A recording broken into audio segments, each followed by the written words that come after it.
अस्सलाम वालेकुम दोस्तों। यूएई में पैदा होने वाला हर बच्चा पैदा होते ही मिलियनेयर कैसे बन जाता है? ऐसा क्या तरीका है जिससे बाहर से आने वाले लोग भी दुबई की शहरियत हासिल कर सकते हैं? दुबई और पीआईए का आपस में क्या ताल्लुक है?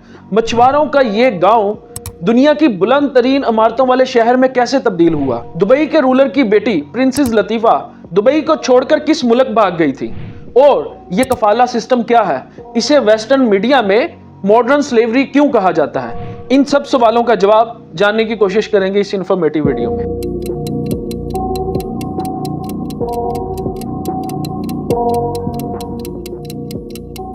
आज जो दुबई में बड़ी बड़ी बिल्डिंग्स नजर आती हैं, इसके लिए हमें जाना पड़ेगा 1820 में।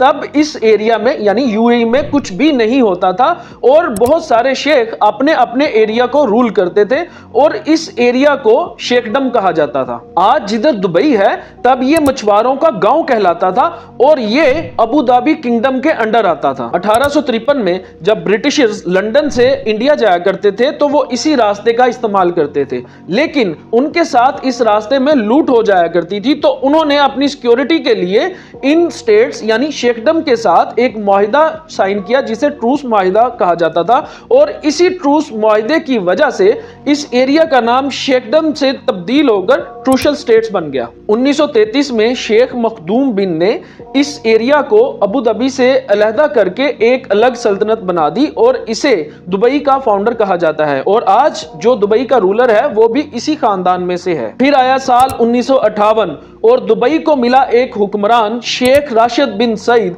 इसने दुबई की किस्मत बदल दी। इसने दुबई को गांव से तब्दील कर कर एक चमकता हुआ शहर बना दिया। 1959 में वो यूरोप गए और वहां के इंफ्रास्ट्रक्चर से बहुत ज्यादा मुतासर हुए और उन्होंने डिसाइड किया कि वो दुबई को ट्रेडिंग, ट्रांसपोर्ट और फाइनेंस का हेड बना देंगे जो कि पूरी दुनिया में फेमस होगा। दुबई पर्शियन गल्फ में है और ये एशिया, अफ्रीका और यूरोप को भी कनेक्ट करता है। क्योंकि दुबई एक आइडियल लोकेशन पे था, इस चीज को जहन में रख के शेख राशिद ने जो नेचुरल दुबई क्रीक थी यानी एक किस्म का दरिया, उसको और ज्यादा गहरा खुदवाया और चौड़ा किया। वो इसलिए क्योंकि इस दरिया में छोटी छोटी कश्तियां तो आ सकती थी लेकिन बड़े शिप्स नहीं आ सकते थे, तो इसने बहुत ज्यादा सरमाया इस मंसूबे पे लगाया और ये एक बहुत बड़ा रिस्क था और इस वजह से शेख राशिद पर बहुत ज्यादा तनकीद भी हुई। ये मंसूबा बहुत ज्यादा कामयाब हुआ और इसकी वजह से दुबई में बड़े बड़े शिप्स आने लगे और दुबई की मार्केटें बहुत अच्छी चलने लगी। शेख राशिद यहीं पे रुके नहीं, फिर उन्होंने एयरपोर्ट बनवाया और बहुत ज्यादा इंफ्रास्ट्रक्चर को डेवलप किया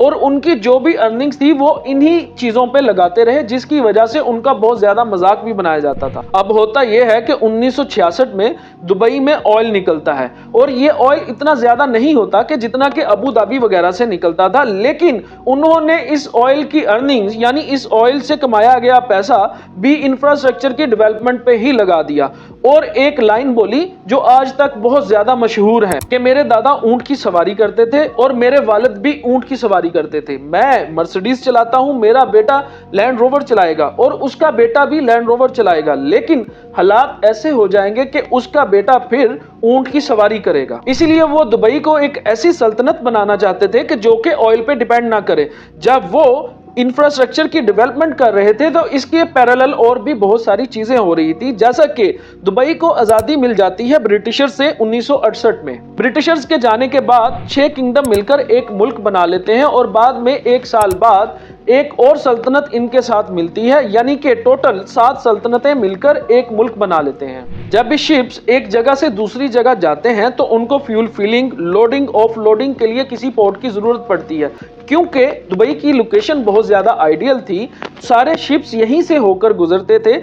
इस आइडियल लोकेशन की इंपॉर्टेंस को शेख राशिद ने बहुत अच्छे से समझा, तो उन्होंने वहां पे पोर्ट राशिद बना दी। फिर बड़े बड़े शिप्स इस पोर्ट पर रुकने लगे और जब शिप्स किसी जगह पर रुकते हैं तो उसके इर्द गिर्द बहुत बड़े लेवल पर कमर्शियल एक्टिविटी स्टार्ट हो जाती हैं। मिसाल के तौर पर जब कोई हाईवे किसी गांव में से गुजरता है तो इसकी सराउंडिंग में यानी गांव में पेट्रोल पंप से लेकर खाने पीने वाली चीजों की मार्केट तक डेवलप हो जाती हैं। 1972 में पोर्ट राशिद बना और इसको कामयाब होता देखकर 1979 में एक और पोर्ट बना दिया गया जिसे जबल अली कहते हैं और ये पोर्ट आज की तारीख में भी मिडिल ईस्ट का सबसे बड़ा पोर्ट है। इसके साथ साथ दुबई में शिप्स की रिपेयरिंग के लिए दुबई ड्राई डॉक्स बना और इन सब कामों की वजह से अब एमिरेट्स ऑफ दुबई तरक्की कर रहा था। इससे यह जाहिर होता है कि जब दूसरे मुल्क तेल की कमाई से बड़े बड़े महल बना रहे थे, तब शेख राशिद की सोच दूसरों से बहुत ज्यादा मुख्तलिफ थी। अब एक और बहुत बड़ा स्टेप उठाया शेख राशिद ने। जब बड़े बड़े शिप्स दुबई में आ रहे थे और टैक्स भी दे रहे थे, तो शेख राशिद ने इनका टैक्स बढ़ाने की बजाय इनका टैक्स खत्म कर दिया, यानी जबल अली पोर्ट को टैक्स फ्री जोन बना दिया। इसका मतलब यह है कि जो भी शिप यहां से गुजरेगा उसे कोई टैक्स नहीं देना पड़ेगा। और यह मूव शेख राशिद का गेम चेंजर मूव साबित हुआ, क्योंकि बहुत सारे मुल्कों का यह रूट फेवरेट रूट बन गया और दुबई का 24% जीडीपी का हिस्सा यहां से आने लगा। इस तरह दुबई सिटी एक बहुत बड़े सिटी बनने की तरफ बढ़ने लगा और इसका सारा क्रेडिट जाता है शेख राशिद को और उनके बोल्ड डिसीजंस को, क्योंकि जो उन्होंने बोल्ड डिसीजंस उस टाइम पर लिए, आज भी बहुत सारे लीडर इस तरह के डिसीजन लेने से डरते हैं। उस टाइम पर कराची एयरपोर्ट एक बहुत बड़ा और बहुत बिजी एयरपोर्ट हुआ करता था। पाकिस्तान की अच्छी लोकेशन की वजह से यूएसए से लेकर ब्रिटिश एयरवेज तक सब पाकिस्तान से होकर गुजरा करती थी और इसी वजह से पीआईए एक बहुत बड़ी एयरलाइन बन चुकी थी। 1985 में शेख राशिद ने एयर एमिरेट्स बनाई और इसको चलाने के लिए उसने जहाज पीआईए से खरीदे और अपने स्टाफ को ट्रेनिंग्स भी दिलवाई और आज एयर एमिरेट्स का शुमार दुनिया की बेस्ट एयरलाइंस में होता है। अगरचे दुबई एक इस्लामी रियासत है, लेकिन इसको इस तरीके से बनाया गया कि दुनिया में से हर तरह के लोग यहां आ सके, रह सके और दोबारा भी आए और उन पे किसी भी किस्म की कोई रिस्ट्रिक्शंस ना हो। इस सोच के पीछे भी शेख राशिद ही थे, क्योंकि उनको पता था कि जो शिप्स आ रहे हैं इनके साथ दुनिया से तरह तरह के लोग आएंगे और यहीं से दुबई को टूरिस्ट प्लेस बनाने की मुहिम शुरू होती है। जो चीज एक पोर्ट बनने से शुरू हुई थी, अब वो टूरिस्ट डेस्टिनेशन की तरफ बढ़ रही थी और दुबई में बहुत बड़े बड़े होटल और बिल्डिंग्स बनाकर लोगों को अट्रैक्ट किया जा रहा था। उस टाइम पर दुबई में बहुत बड़े बड़े होटल्स बनाए गए और इसकी वजह से दुबई का होटल सेक्टर बूम करने लगा। अभी तो दुबई उन लोगों से कमा रहा था जो शिप्स के साथ आ रहे थे, लेकिन 1990 में शेख राशिद ने यह ट्राई किया कि लोग पूरी दुनिया से टूरिज्म के लिए दुबई आए। लेकिन इससे पहले सही से चलता, उसी साल शेख राशिद की डेथ हो जाती है।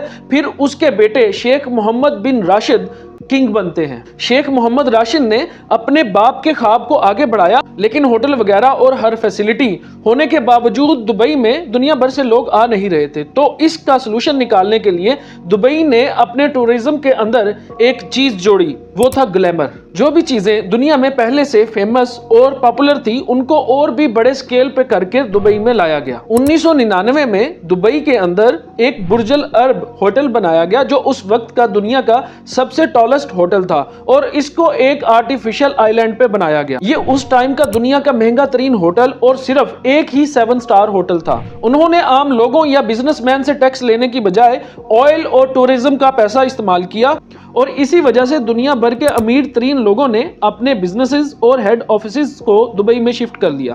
दुबई में सिटीजनशिप लेने का तरीका यह है कि अगर फीमेल किसी यूएई के सिटीजन से शादी करे और शादी के 7 साल बाद एक बच्चा होने की सूरत में फीमेल को सिटीजनशिप मिलेगी। मेल को शादी की ऑप्शन नहीं मिलती। हाँ, अगर कोई डॉक्टर, साइंटिस्ट या कोई आर्टिस्ट जिसको इंटरनेशनल अवार्ड मिला हो और या कोई वेल रेप्यूटेड इन्वेस्टर और जिसका कोई क्रिमिनल रिकॉर्ड भी ना हो, उसको सिटीजनशिप मिल सकती है, लेकिन वोटिंग राइट फिर भी नहीं मिलते। दुबई के सिटीजनशिप के बहुत ज्यादा फायदे हैं, जैसा कि free education, free health care, housing allowance, cost of living allowance जैसी चीजें मिलती हैं। अगर किसी के पास जमीन नहीं है तो गवर्नमेंट को रिक्वेस्ट करके जमीन भी मिल सकती है। 2018 में दुबई के रूलर की बेटी प्रिंसेस लतीफा दुबई को छोड़कर ओमान के रास्ते इंडिया भाग गई थी, जिसे बाद में इंडियन गवर्नमेंट ने प्राइवेट जेट में बिठाकर दुबई वापस भिजवा दिया था।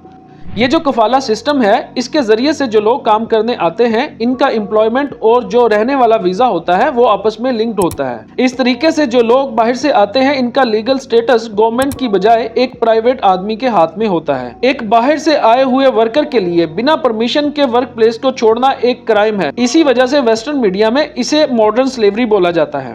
तो दोस्तों, उम्मीद करता हूँ कि आपको ये वीडियो इन्फॉर्मेटिव लगी होगी। कमेंट करके जरूर बताइएगा। तो मिलते हैं अगली वीडियो में। अल्लाह निगहबान।